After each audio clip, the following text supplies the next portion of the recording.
Good evening and welcome. Welcome to my live stream, Fight CPS, Stop Taking Our Children. I'm your host, Bob Pace. This is a nightly live stream. I do this twice a day, 7 days a week, and I've been doing this steadily since October of 2023. That's 25 months. Over 2 years, 1 month I've been doing this. And I'm here to help you with an agency that I call the Child Protection System. Abbreviated says CPS. Now, I know CPS can mean the Child Protection Services. What I'm talking about is a government agency that was um, um, that Congress created and directed that social services would create a body of social workers to protect our children from neglect and abuse. For so long, for over 400 years, since the 1600s, our children, there's been no formal way of really taking care of our children. Child abuse and neglect's been going on for 40 years in our country. There are early cases in the 1600s, the early stages of our colonies, the Jamestown colony, the Plymouth Rock colony. There's a lot of different colonies. And over through the years, children have been abused and have been neglected. Now, children have been used as the conotomy, meaning that in a family unit, they're supposed to work the fields and help with the chores. So there's a value to our children, but there's more than that. Having children and raising children is a tough process. There's a lot of variable that goes into it. There's expenses of dealing with that child. There's, the care and feeding and the idea of shaping the child into a good person by the time they reach. Now, children are considered 18 years and under 18 years of age. When you're 18, you're an adult.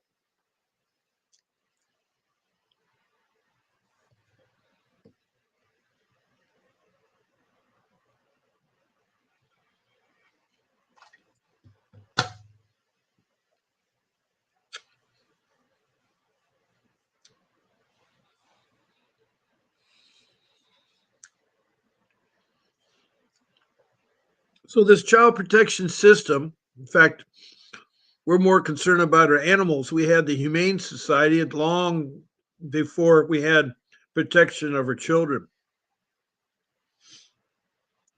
We've been protecting our pets for a long time, but we're forgetting about our children. What makes this a hard thing to talk about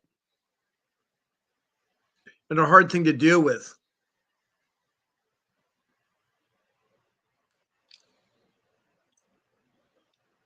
is this government agency has changed. It's no longer what it's supposed to be.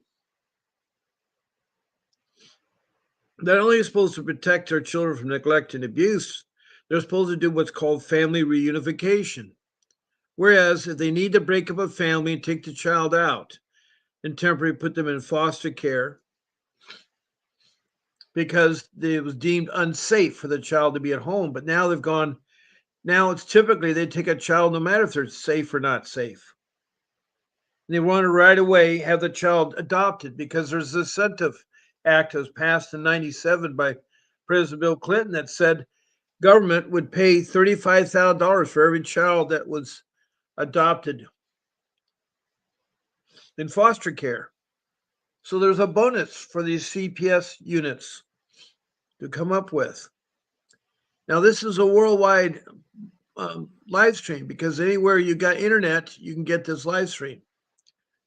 And I've talked to over 25 countries from Indonesia to Bangladesh to India, then in the Middle East to Saudi Arabia, Iraq, and Libya, then over the continent of Africa, where Liberia and Sudan, Republic of Congo, Rwanda, and Mozambique, and then South Africa and its provinces, then up to Europe, United Kingdom, England, Scotland, Wales, and Denmark and Sweden. All these countries, I had people here that either call me or text me.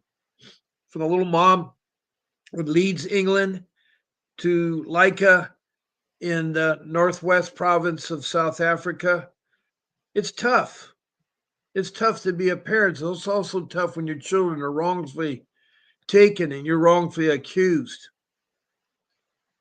And so I'm trying to somehow help you learn from my mistakes, not do the same mistakes.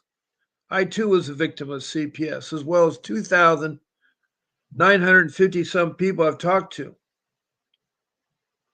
Now, I mentioned up to Europe, then across the pond to North America, it's been Canada and its provinces. Then down to the United States, all 50 states have either texted or called in.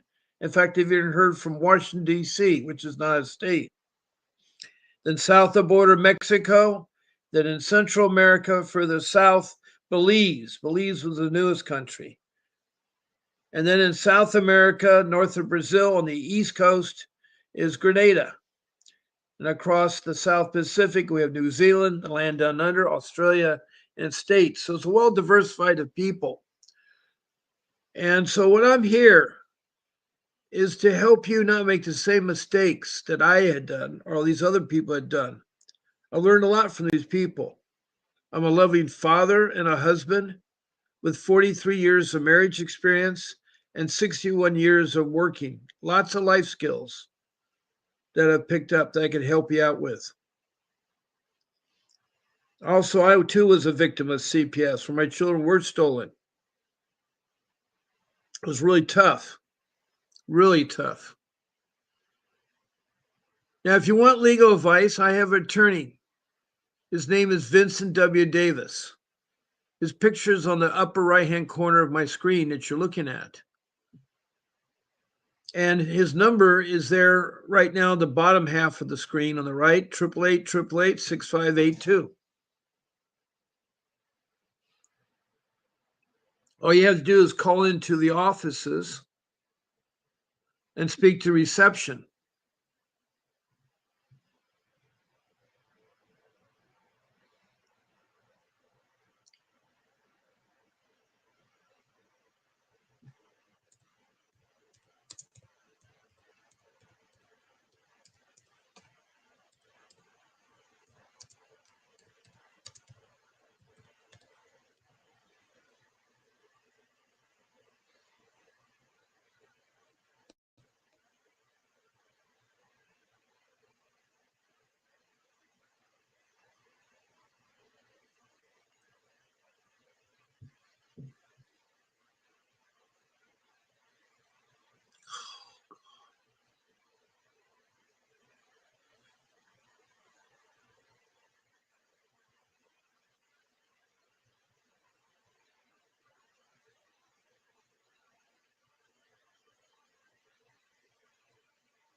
Hold on one second.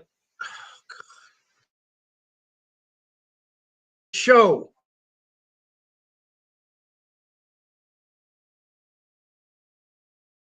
All right. I'm sorry for the interruption here. Anyway, we have some people that have come into the room, which is great. I think it's super. We have Debbie Anderson, are using a car. Okay, you saying Debbie, TFI are using cars that have license plates that are Texas. Why?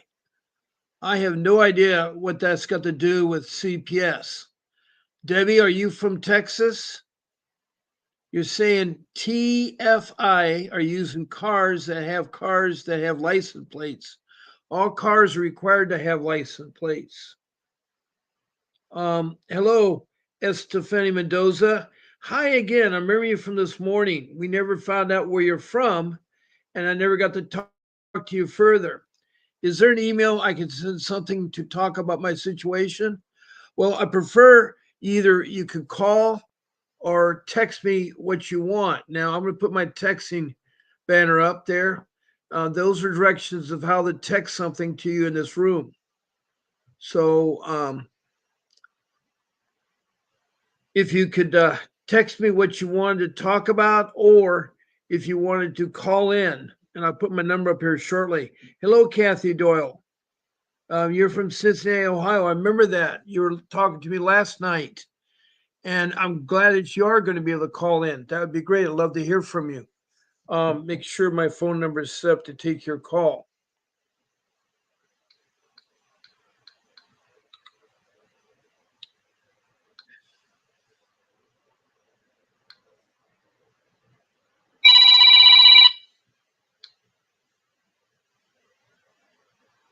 Good evening and welcome. This is Bob Pace on the live stream with, and who do I have the pleasure of talking to? Oh boy, you were on. What happened? Let me try again here.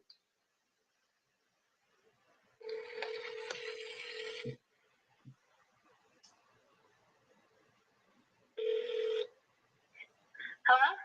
Yes, hi. You just called me, Kathy. Do you want to talk? Oh, no, no, no. I'm so sorry. I'm so sorry. I just have a message. I'm so sorry. It's okay. It's okay. You're from Cincinnati, Ohio. You don't want to talk? No, no, no. I'm from Chino. No, I'm from Anita. Oh, I thought you'd call my number. Okay, I thought you were. Okay, all right. Okay, we had someone, I guess, call the wrong number. I thought that was a person that was trying to talk to me. They've been calling me 3 times today. They called me at 7:24, at 8:30 this morning, and 8:20 and 8:23. Um,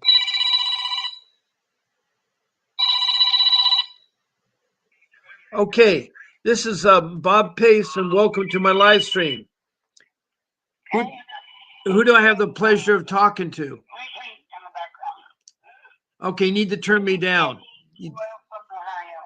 Right, Cincinnati, Ohio. I remember you talking to me last night. Welcome back. Yeah, hi, how are you? So I got court tomorrow for the findings of my adjudication and disposition hearing. And the judge, in her findings, she said, like, I got a paper where she said that as far as the allegation of neglect, that's dismissed, but that my kids are adjudicate dependent. So the state has custody of my kids, but they're placed with my aunt. Do you think that they'll return custody to me and mine? Yeah, they will. They will. They will? Well, because I know they say that they got to go on a case plan. Yeah, I think we had talked about that. They Yeah, we just started talking about him got cut off. right. Were you an aunt? Are you an aunt? No, they're my kids. Yeah, they're my kids. Okay, so you're a biological parent then. Yes, sir. Okay. And your question is that they've started a case plan with you. What are the allegations against you, Kathy? Okay, so my youngest daughter was missing numerous days of school or whatever, and Oh, that's right. So you had taken your daughter to your mother's because you were sick. yeah, Yeah, my mom came right. and took my daughter, and Remember, I but the told you allegations, you need to write some letters to the school. You need to write a letter to your mom, have it notarized that she has custody of your child. yeah, So anyway, well, so they but anyway, so my mom came and took my daughter, to help me out temporarily, and me and her had talked about, a solution. And so my kids were gonna be staying with her temporarily, and that so she sent my daughter to school that Friday, and then that Friday night, CPS went to my mother's house, and was and it's like if I was on drugs, and mom said, she's been struggling with using drugs, on and off for a while now. Which so they said that since my mom was aware of my addictions, and then the caseworker said that my mom was gonna still uh, give my kids back to me, even no matter even if I'm not sober, which was a lie. My mom never said it. no, I knew My that. mom told me that I didn't. My mom did tell me that I had a history with addiction, which they're aware of this my history with addiction because they was involved 9 years ago. So they're even aware that I have a history with addiction. But so they said that they took my kids from my mom because they said that my mom they my mom was giving me back my kids if I was from there, which my mom made it perfectly clear that the kids was going to be staying with her. Why would she come take them from me, that night before if she had any intention of giving them back? Not to mention, but my youngest daughter was sleeping when the CPS worker came there. Right. And they woke my kid up out of her sleep and got an export J. But so the caseworker lied, and then the caseworker, I don't know if she got fired or if she quit or what, but I know that I ended up getting a new caseworker, which they went, him and his supervisor went and interviewed my mom, and immediately approved my mom for, because when they took him from mom, they said my mom couldn't be around my kids by herself either.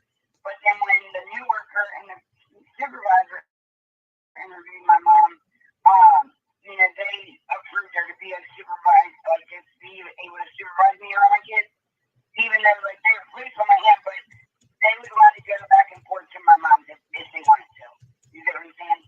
Yes, I do. So, and then in the adjudication hearing, they didn't call and this is my lawyer means to me. He didn't subpoena that first social worker to come to court. Her supervisor basically testified to what that caseworker had told her, which was hearsay. So, I mean, if they're charging neglect, I wasn't criminally charged or nothing, but that was just the allegation was neglect. If the judge said that, that's dismissed, do they have to give me that custody tomorrow, or, somebody said something about, the judge will make a case plan tomorrow, and, what I need to do, but would they give me, would they give me custody back and at least give me the opportunity to do that with him custody back on my kids, or no?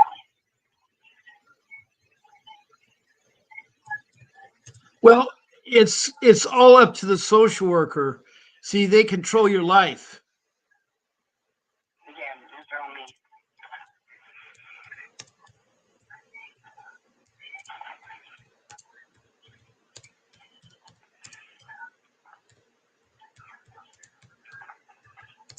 Are you there? Yeah, I am. I am. I'm just.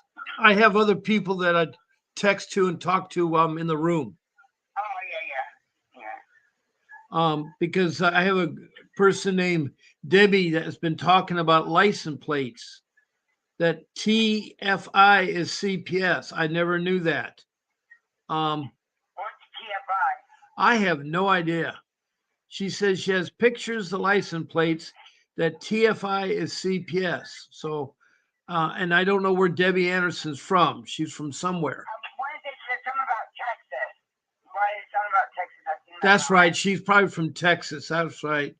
She says they're using a car that has cars that have license plates that are Texas. Why? I don't know why they have TFI on Texas plates.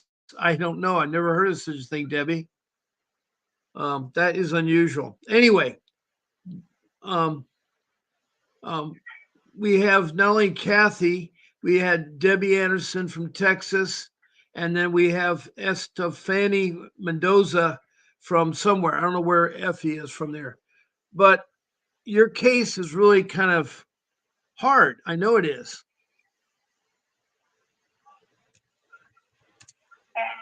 And then like the daughter, or so my youngest daughter's father, who had been completely absent her whole life, but she didn't even know existed until April. He got in contact with CPS when they notified him or whatever, and now he is wanting full custody. And when we had my adjudication and disposition hearing, should my lawyer like because he is like he's the president of a motorcycle club or whatever, and he has a history of like domestic violence and assault. Um, but when I asked the CPS worker and the guardian ad litem worker, hey, what did you guys find on his record or whatever? Because he got approved for ICPC because he was in Florida, and I'm thinking, how did he get approved? Like because of his charges, and he's been absent. And so when I asked the guardian ad litem worker and the CPS worker, when you guys ran him through, what did you guys find on his record? Where did you run him through at? And they're like, Well, I wouldn't use somebody with a motorcycle with a bad background in your case because that will hurt your credibility as a person. Well, they're giving him like because they instantly gave him supervised visits for like 3 weeks, and then they gave him approved him for an overnight visit unsupervised, which my aunt stopped that, because she said, my daughter's 9 years old. She's not saying it was a grown man that's a stranger, you know what I mean? Because my daughter didn't want to stay with him overnight. And so he still got an unsupervised visit the next day. And I'm just like, why doesn't he have to jump through any parenting classes or anything? Or like he hasn't been drug tested, he hasn't had to do any kind of classes. Like when my family, like when my sister was going to be taking my oldest daughter to Utah for a trip or whatever, like they want to know where my kid was going to be. They had to, my sister had to do a background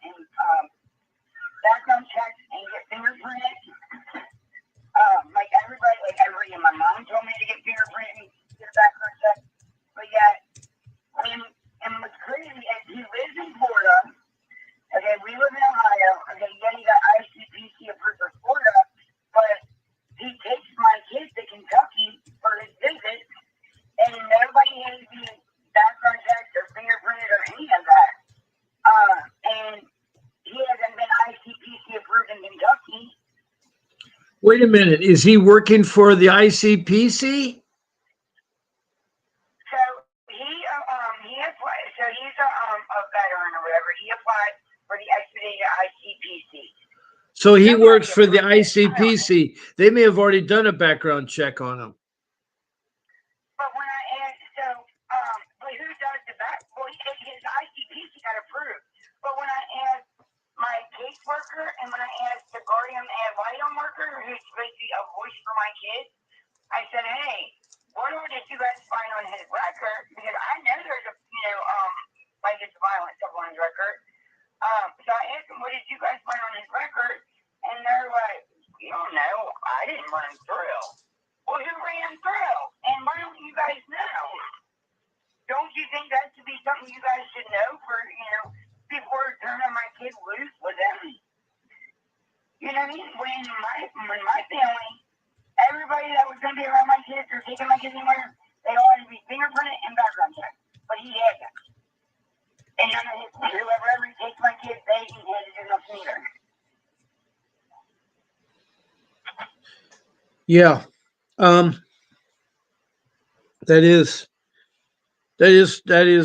hard to understand. What was his involvement initially? Why are your kids involved with him? So my kid is never, she didn't even know existed until, I got my case in February 7th of this year. And, they sent out a notification because he's on a birth certificate and they said they had to notify him or whatever. So I guess he got the notification or whatever because he's put on child support, which is automatically coming out of his SSD, as his D-check. So it's like automatic payments, which is a whole nother issue. Like he's lied about his income, all kinds of crap. But that's a whole completely different issue. So they know they sent a notification to him about my situation. So the VA got him a lawyer that the VA pays for, and right now he's wanting to be, wanting to play dad. You know what I mean? And they're just like saying, oh, so when they told my aunt, hey, he's going to be calling at 6 p.m. night, and I thought, well, why? And I said, why? Like, does she have? I said, because you didn't know nothing about him. Like, you never really did. Why are you guys allowing this man that hasn't done any progress or any initiative that he wants to be really in the child's life, and you guys are just letting him drop the final on, hey, I'm your real dad. The man that's been raising you your whole life is his dad, but, I just thought was bullcrap. And it wasn't, I feel like that should have been their decision to make because they didn't raise it for the past 9 years. I did. You know what I mean? But since they had custody, and then so let me ask you this. Does my aunt have to answer the phone when he calls? Because the judge didn't court order that she usually has to talk to him. And they're like, yeah, you're in touch with him. And I'm just like, that's different. And then like the CPS worker gave him without even asking my aunt, without telling me, gave him my aunt's phone number. And so my aunt called the supervisor and said, I don't appreciate her giving out my personal information, and giving out my phone number to people I don't know. You know what I mean? And the social worker lied and said she didn't, but he told my aunt that that's what he was that they gave him the information. And the social worker denied it. And so they're all anything to ask for, he gets it, it's instantly, they did the X-ray, ICPC because he lives in Florida, and he got approved. How did somebody like that get approved? He's never even known this kid, you know what I'm saying? And especially with his record, and his gang affiliation. And and I asked him, what did you guys find on the record? Did you guys find this? No, we didn't run through. Well, who ran through that? And how did you get approved? We don't know. And they said, we need Florida. Well, why didn't you guys do your own background check? You guys should have background checks from everybody in my family that was going to be around my kids. Yeah. They should have never my mom, so the allegation was against me and at my home. Well, the kids were out of, danger because they were down my mom. She's never been in trouble. She's never done drugs. She worked her whole life. My kid wasn't, the threat was removed, you know what I mean? And we kept asking, why was it even taken from my mom's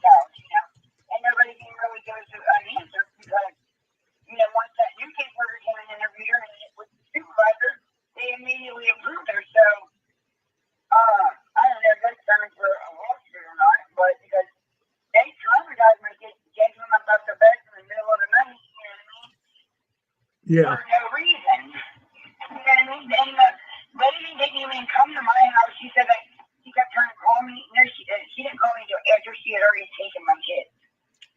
Okay. Well, so what is the problem right now? Are they not wanting to? They give you a plan to follow, right? No, not yet. That's what tomorrow. So tomorrow, the judge basically is going to do like her findings of the adjudication and disposition hearing, which I got in the paper where she said, you know, the allegation of neglect are dismissed. She's dismissing them, but that she did find that my kids are adjudicant dependent. Basically, where it's like saying, like, you know, the family does need help, but nobody's at fault or nobody's to blame for it. You know what I mean? And that they usually put the family like to, you know, meet on a case plan where, you know, what I gotta do, you know, to you know, be with my kids or whatever. But it's you know, when I got put it, when CPS got involved 9 years ago when I had Ellie, they let me go on a safety plan, which, you know, they let my kids stay in the home, you know, with my mom and my aunt. And they didn't even give me the opportunity. Like, I'm going to ask the magistrate if my kids can be returned home, you know, and me be put on a safety plan and give me a chance to do a safety plan because I was never given that chance this time. You know what I mean? And, Yeah. you know, so I don't know if, because the charge from, like, the allegation of neglect is dismissed, like, why would the state still be able to, why should CPS still be able to have custody on children?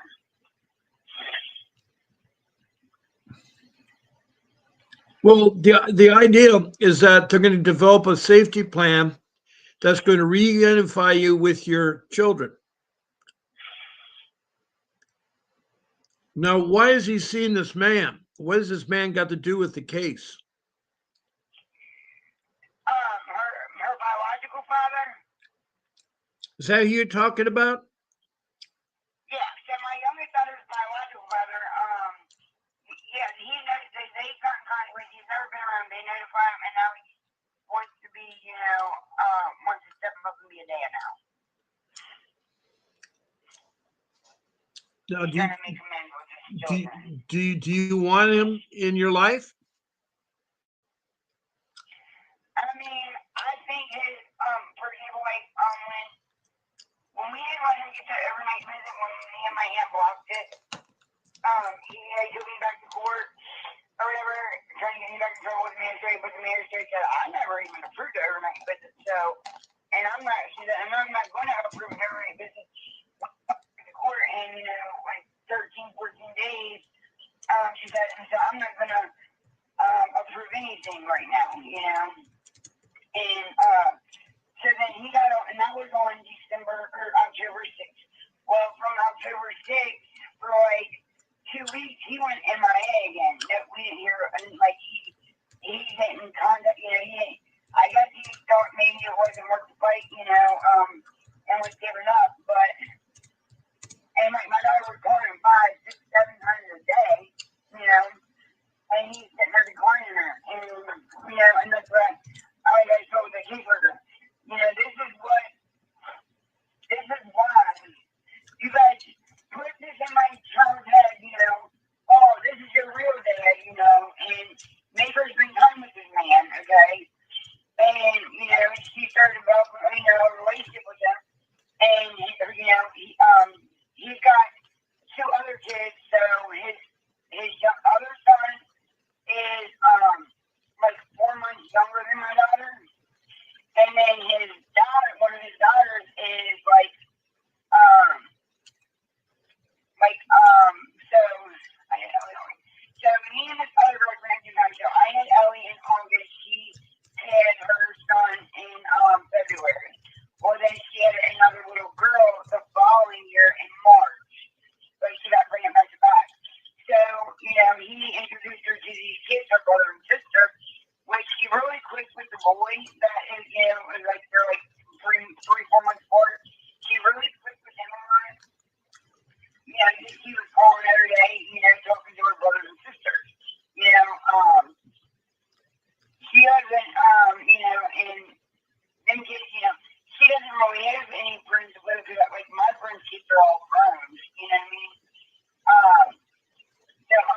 school, she really didn't have any friends. So, when somebody brings kids around her, she's on it, you know what I mean?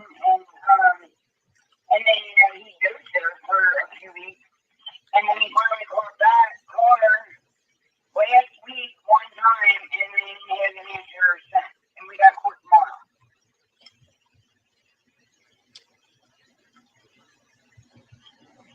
Oh boy.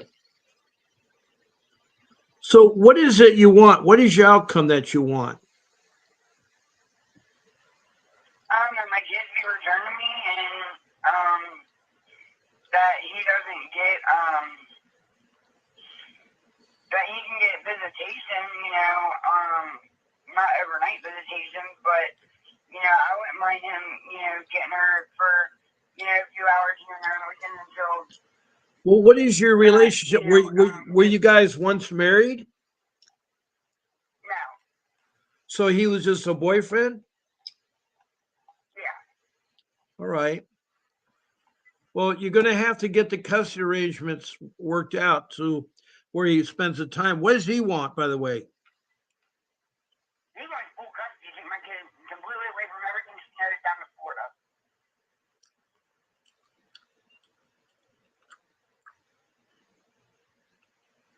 And my CPS worker has been telling my aunt,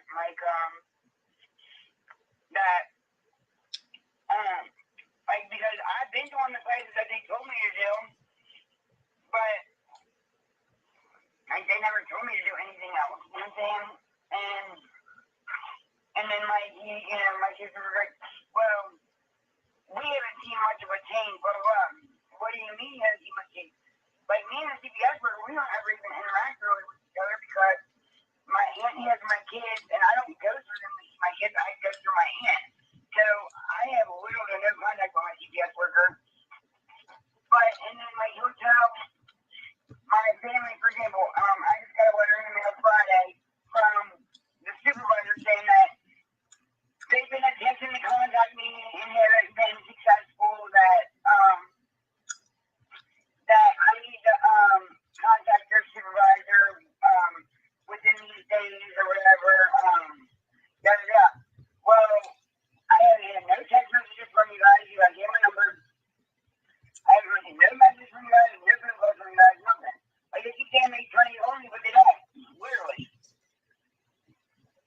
Like, if they could send me a text where they had sent to me that they've been trying, you know what I'm saying, and he's different, but they can't because I haven't got any message from them, literally.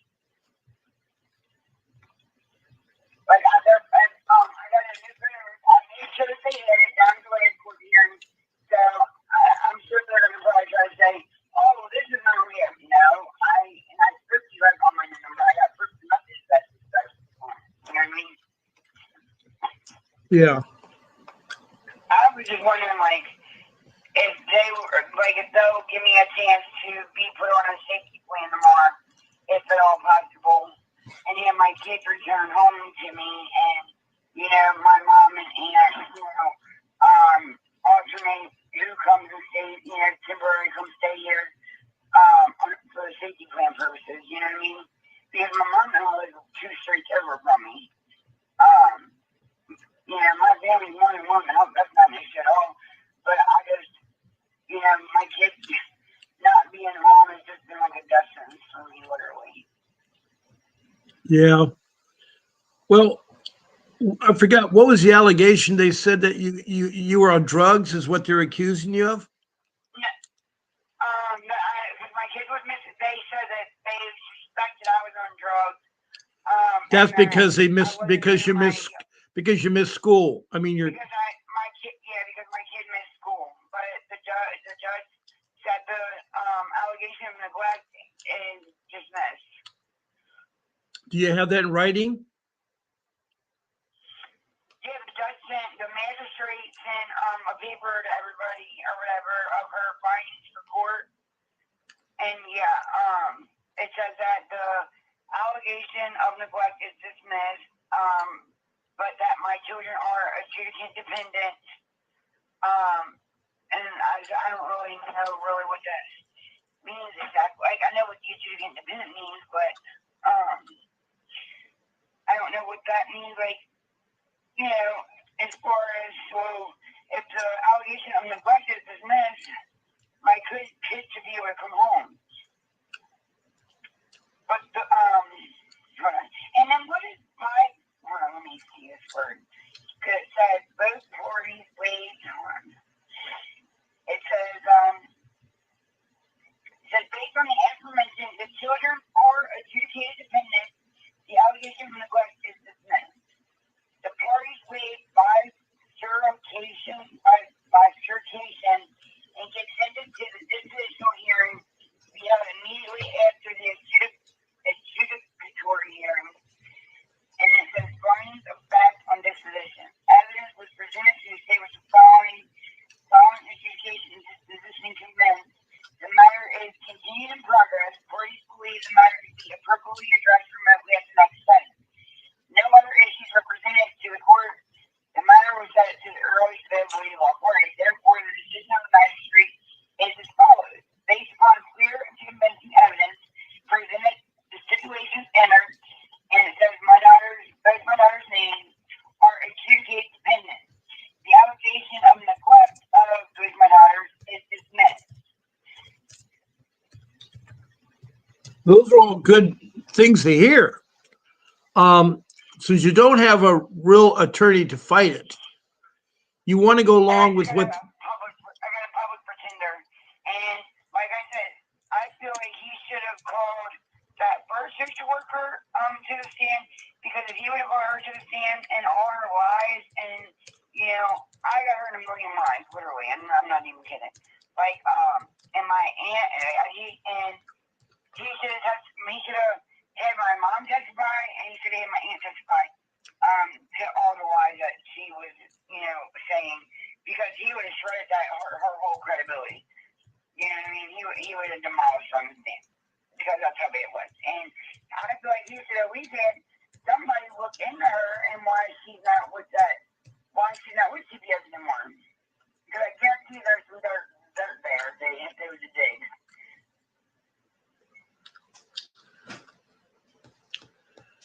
And with her lying about all that stuff, and my kids being traumatized and ripped out their beds in the middle of the night, You're going to have to put that. You're going to have to put that on the back burner. You need to concentrate on the hearing tomorrow. That you're going to get your child back and you have a plan. So you just say you want to tell your attorney, make sure the judge understands I want to follow the plan because I want my children back. Yeah. I'm writing a big letter, because like I said, it's like my lawyer, he just says the bare minimum, and he just goes with whatever ploy the wind's blowing. And I just saying, I'm a fixer, I just think, just let me deal with it. And he hasn't done nothing. So,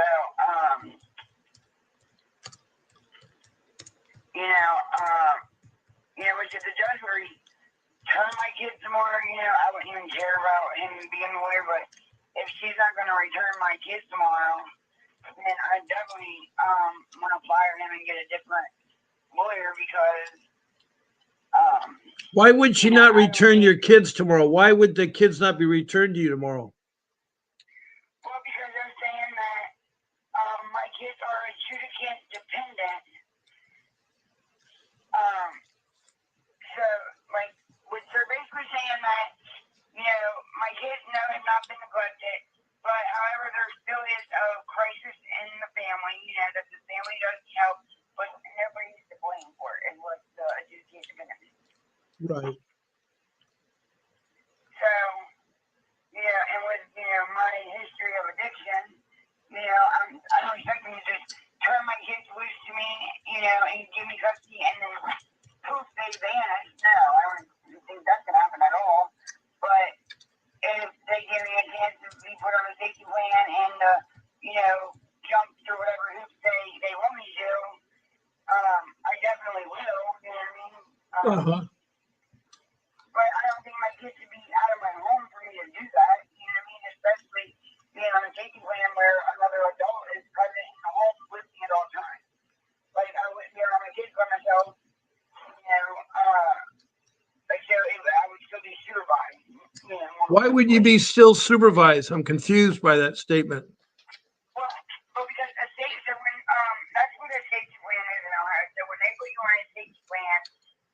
It's basically where, the kids are still in the home, but there's another adult in the home at all times.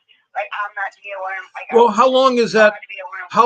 How long of a process would that be for you to be supervised? Is that for 6 months, 3 months? What is it for? I don't know. But it's before, so I was put on it when I had Ellie, in the hospital, and CPS got involved. I was put on a safety plan, and I had her, and on August 6th, and by November 16th, my case was closed. But we didn't have to go in front of a court or nothing like. We didn't have to go in front of a magistrate or nothing like that. Like, it was strictly CPS. Well, this time, since they did an emergency removal of my kids from my mom, that first hearing, I didn't know that was about the state taking custody of my children. I just thought it was about, the kids being placed with my aunt. It was basically my aunt temporary custody, but no, it wasn't. It was it was the state taking custody of my children. Okay. But I wasn't aware of that. Like, the whole reason there's a judge is because the state has custody of my children right now.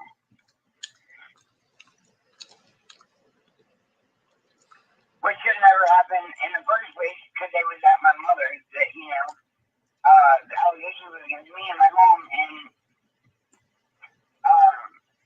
so the threat that they thought was there was already removed. You know what I mean? Yeah.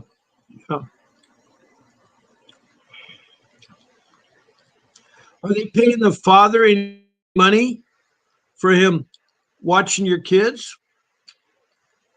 No, he doesn't watch my kids. So my aunt has their kids are placed with my aunt, which they put her on kinsmanship or something. Yes. Kinship or something. So Right. she does get a check for her monthly. But she doesn't get food stamps or nothing. Like, they say her income was too high, which I didn't understand why they go on her income if my kids are awarded the state. But I guess that's how they do it. I don't know. Yeah. And this court-appointed attorney been using, has he explained everything to you? No, for example, I had to call you.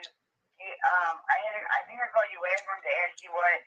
Or the other night I called you and asked you what exactly is adjudication hearing and disposition hearing, because I had just had one, but I didn't know exactly what that was for. You know what I mean?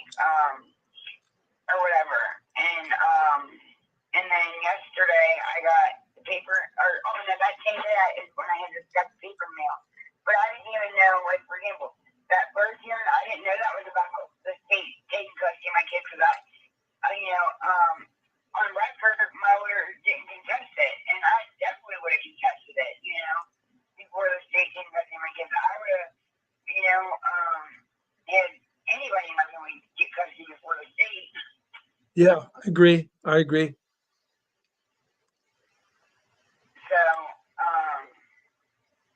so no, he pretty much, or I haven't had any meetings with him at all or nothing. He'll tell me, hey, come out of the room so we can talk about the case. What? It's just, he pretty much just acts like he's always in a hurry and brushes me off, you know what I mean? And tell me not to worry about it. He's a fixer. He fixes things. Is what he says.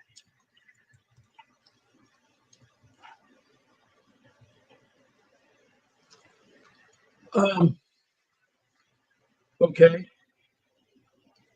So what time is your hearing tomorrow? At 3:30. Wow. So are you going to call me at night tomorrow? Yeah, I'll call you tomorrow night and let you know what happens. Yeah. But yeah, I just keep, I don't know how the law works. If the allegation of neglect, the allegation was neglect, well, they dismissed the allegation. So you would think I should get custody back of my kids. Or will they just leave the state have custody and just keep them at my aunt? But I don't see how they can do that if, they didn't have enough evidence of neglect. Right. They can't really. You're just reading too much into you. What does your attorney say about that? Your court-appointed attorney say about that? Like when I asked him, he basically said, well, at least that stops, Ellie's father from getting her or whatever. That you're always going to case plan and they'll just stay at your aunt. And I said, well, I don't care about the case plan, but I would like to have my kids return home. You know what I mean? And be put on a safety plan. Like, at least give me a chance to do what you want me to do. Why do you guys take my kids, and why can't I at least be given the opportunity as a kid if you guys give me a chance to follow your safety plan and I wasn't, then take my kids, I could understand that. But to just take them and not give me any kind of chance at all, you know what I mean?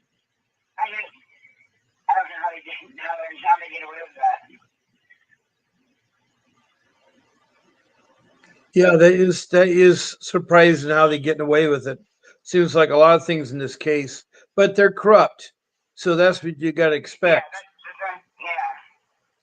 That's what you got to expect. And then, like, in the findings of the judge, it also says that, the grandmother was unsuitable to be the caregiver for the children, but yet, my oldest daughter,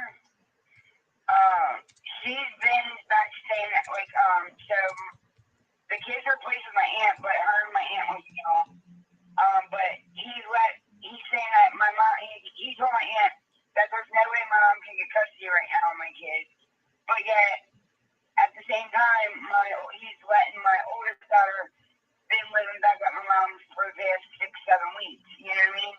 Right. So I'm thinking that, you can't look at other people. You can't look at other people.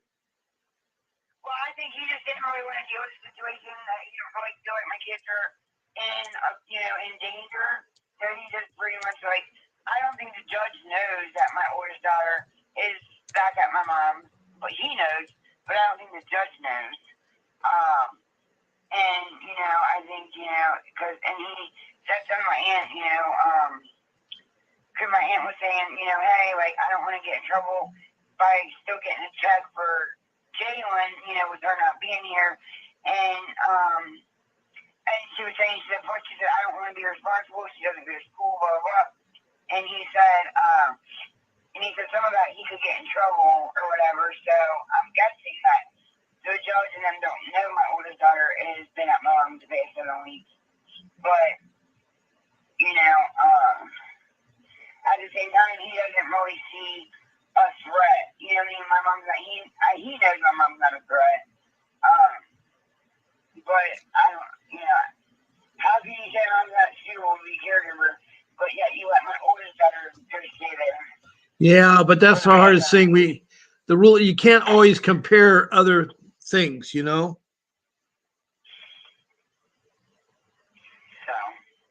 guess we'll see tomorrow.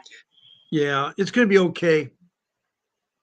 I think you're fine, as long as you have a clear understanding what is going on. Well, yeah, now I do because I did a bunch of research, looking up the words and stuff, and what they meant or not, whatever. But that's the only thing I'm confused about. If the allegation was neglect and that got dismissed, how can CPS still have keep questioning my kids, but then that their children are adjudicate dependent? I don't know how that works, and so I'm just praying for a miracle, I guess, just to get to come home tomorrow. Yeah, well, don't get your hopes up too high because there's no guarantee. Oh yeah, I know. Hope for the best and prepare for the worst. Yes.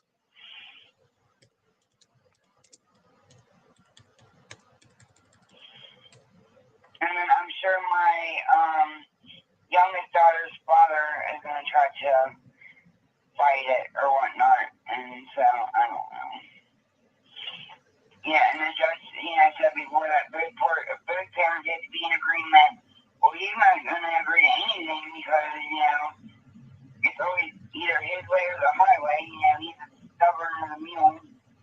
Yeah, that's what And I'm afraid that you're up against. I understand that. and it's just like, why do I have to be in anything agreement with him? Why does he get to have any say so when, I'm the one that's, taking care of our daughter the past 9 years by myself? Why he did whatever he gallivanted around the Well, world or somehow he whatever, thinks he's getting money. Somehow he thinks he's getting money. Well, yeah, it's definitely money matters. Here's what so his other kids, are all like, other than like, so his kids that was on his disability, they aged out, so he doesn't get that check for them no more. And so now he's got 50-50 custody of, his other two kids that are around my daughter's age from somebody else. So I don't know how that works, but I would definitely say he's one full custody because to put her as a dependent on his disability to get that extra income every month. But he, um, so about 20 years ago, I guess you could say, well, about 18 years ago, he is one of his other kids' moms, I guess was he had a drug problem, and so he went and took the kid from wherever the kid was, and he got custodial interference or something. But so he ended up getting custody of that kid in the long run, but he didn't raise that kid. He went and dropped her off to his wife at the time, you know what I mean? And she was raising that little girl, you know what I mean? Yeah, I know what you mean. Even when they separated, he still left her there. And when I was around, he was just like a holiday parent, show up on the holidays or birthdays and any special occasions. Yeah.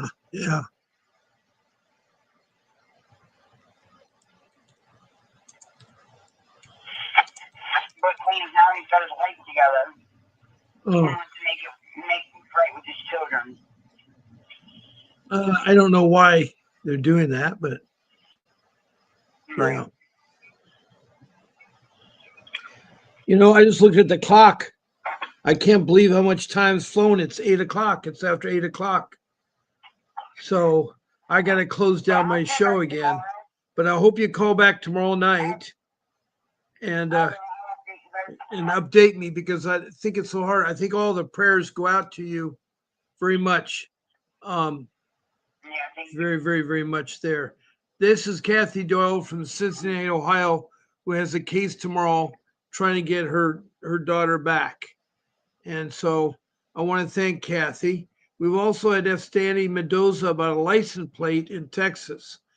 Well, no, that's Debbie Anderson. I'm sorry, I got the wrong person. Estefani Mendoza, I have no idea where you're from, but again, welcome to you.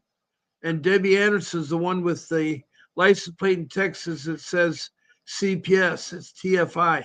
I don't know what you're trying to tell me there, Debbie, but um, I don't know. Some people want to make a license plate, but I would think they make a license plate so it says CPS, not TFI, because no one knows what TFI is. So that is there. And Justin John, you came to my room late, 7:56, but that's okay. It says really becoming too much. New York seems to be the last place the feds hit in exposure, Bob. Is there an address I can send a letter to? I certainly put it up there. Justin read my mind. It's called the Department of Government Efficiency. They have a website. Check it out. It tells you what they're doing. They have two phone numbers too. And the phone number is area code 202, which is the White House. And they have an email at doge@mail.house.gov. So Justin, send it there. Send it there. That will work. Okay. Um, this is my last errand in the to-do list. Stay blessed to fight till you can, family. That's true. Thank you, Justin Don. And Hanny Personal, what is happening? Well, Hannah, I just had Kathy Doe talk about her case. She's trying to get custody of her child. She has a hearing tomorrow, and I was helping her with that. Um, so what this show's about is to help one another about your CPS case where children are illegally taken from you. and traffic into foster care. That's wrong. That's wrong.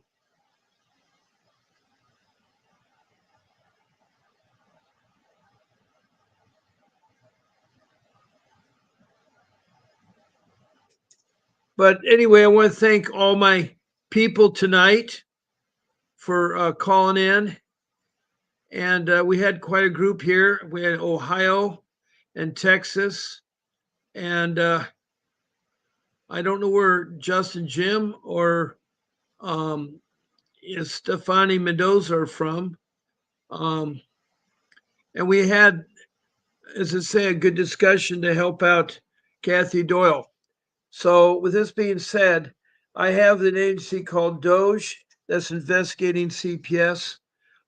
There's their website, their phone numbers, and the email address. You can write to them if it doesn't work at the county level or it doesn't work at the state level with the civil rights.